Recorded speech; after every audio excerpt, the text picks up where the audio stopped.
Hello to the beautiful people. So in this video, we're going to talk about the sorting an array of objects by property values in JavaScript. Alright, so how can we sort an array of the objects by their property values? So let's just do how can we do that. Alright, I have already created a name objects in which I have the roll number and the name. So first of all, we will sort an array by their roll number. Okay, we do the sorting in the two different ways. One way works for the numbers only and the second way works for the string. So if you want to sort an array by the property value which is a number, then there is a different way of doing the sorting, which is simply an easier way. But if you want to do the sorting of an object by the property value which is a string, you have to do it in a different way. So I'm going to teach you both ways. Alright, so first of all, let's just go for the number. I'm going to write the name object dot, then I will use the sort method, and inside the sort method I will define a function. Okay, and it has the two values. I hope you would be familiar with the working of the sort function. Then we will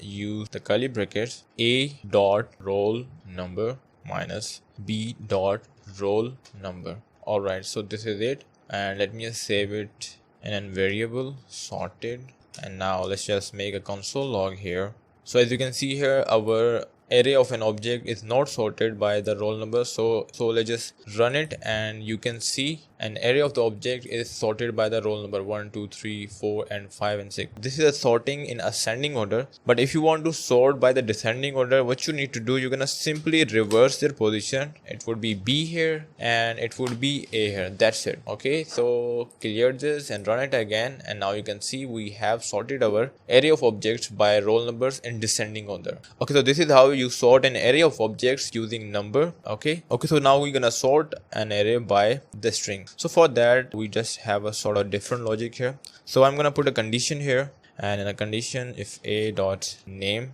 is less than b, return -1.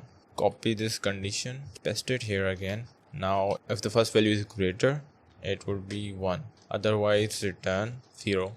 Let me just clear this out. Okay, so when I just run this code, our array of object will be sorted by the name, okay, in ascending order. So let's just run this, and now you can see here our object is sorted by the string in the ascending order: A, F, K and S and Y. Alright, so if I just try to do the same thing in the descending order, what I need to do, I'm gonna simply reverse the values here. It would be 1 and this would be -1. That's it, and it will simply sort the values in descending order by string. Okay, as you can see here. Okay, so this is how it works, and this is how we can sort an array of the object by the numbers as well as the string. And this is all for this video. If you really find this useful, hit the like button and subscribe to the channel, and bye bye.